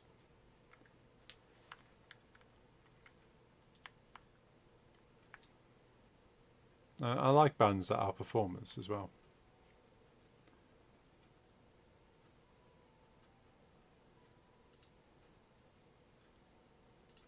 So we need a X.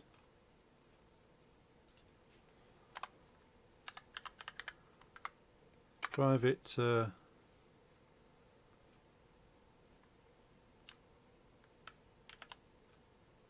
X shift float.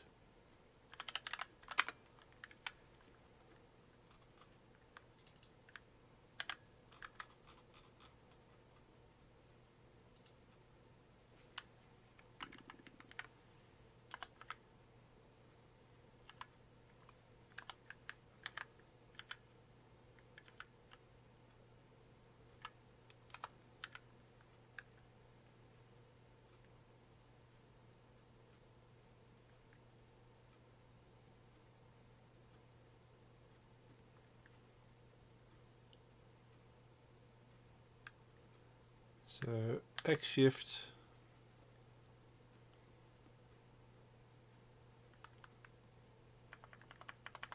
so if X shift equals 0 or equals 0, X shift equals 0.2.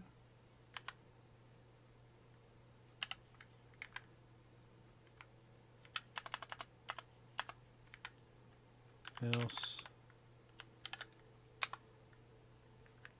X shift equals 0. Then we'll make X shift 0 to start with.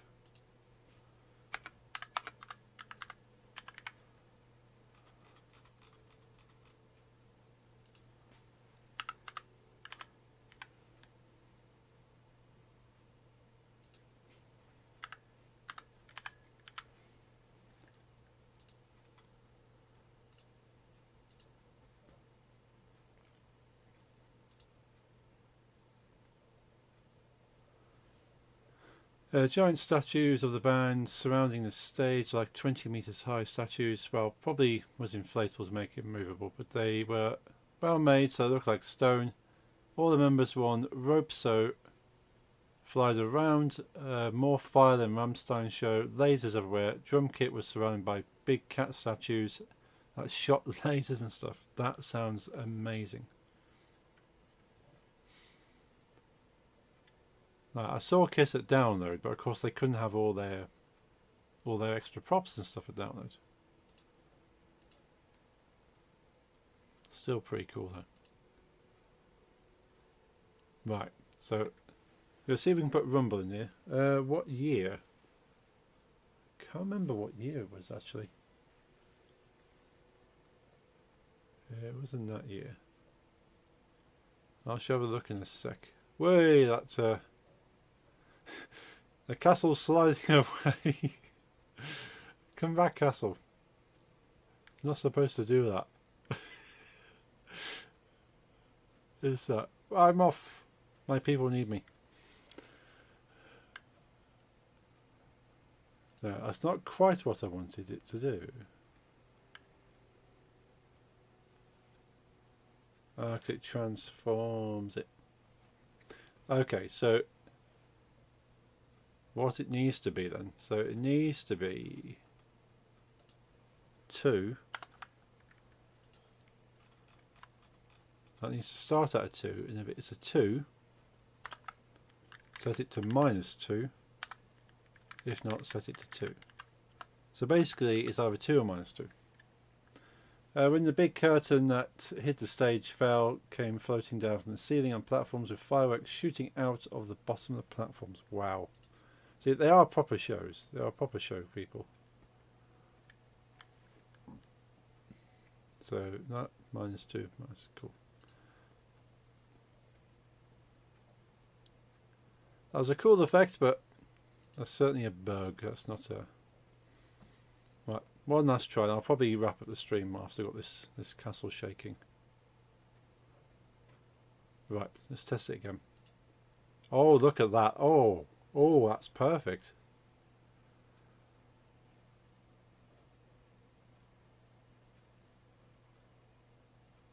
I love that. That's the right amount of rumble. I think it's a band that's so popular that it's cool to hate as an underground or metal discs and enjoy stuff. Yeah, very nice animation indeed. Thank you. I liked it. Let's watch that one more time, and then I'll wrap the stream up.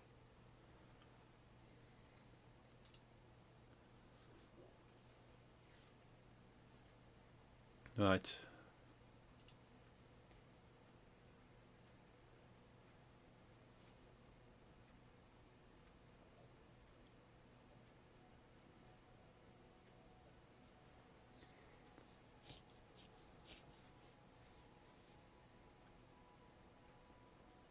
I'm happy. I'm happy with that. So it's just the flag waving, the sound,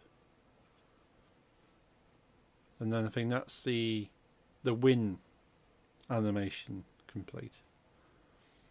So I might look at sounds next week and work on the sound, and I'll probably load Blender up to animate the waving arm. Do once more so Lisa can see you're still watching. Cool. One more for Lisa.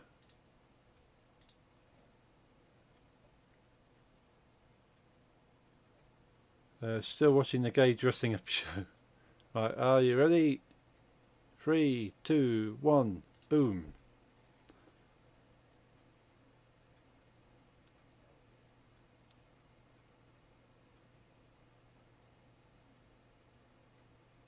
Oh, that looked even better that time.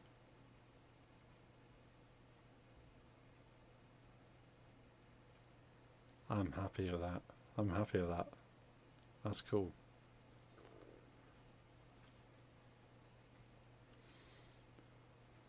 She really likes it. Awesome. I'm glad. As I say, all I need is that little arm waving the flag in the centre now. And that's the animation complete. And then sound, and then working on the controls to get this thing working then. And we've nearly got a full game system in place. But yeah, this thing's still going to be the hardest thing. Getting the trebuchet working in the controls and stuff. But yeah, once I've got that in place, I'll make a new demo and people can play that and tell me what the controls feel like and all this. Let's switch over to the camera. Yeah, right. I'm really happy with that today's progress. I'm going to come out this all. Yeah, I'm very happy with that. So yeah, I'll look into sound because at the moment the game's completely silent. So maybe some background music, some sounds when the objects hit the castle, and sounds when it rumbles and falls down. And then maybe a victory sound. But yeah, I'm not doing anything with sound yet, so I don't know how sound works with Unity. It might be easy, it might be a bit more difficult.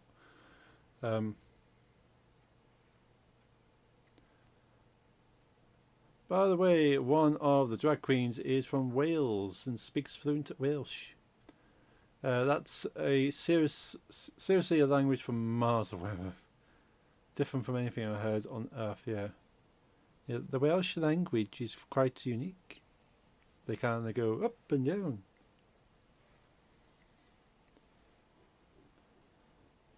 You can understand why there's so many Welsh singers, because they're very up and down. But then it's got similar things to some European languages. Sounds very cool. Also did a drag outfit based on the Welsh dragon with smoke and all. That's cool.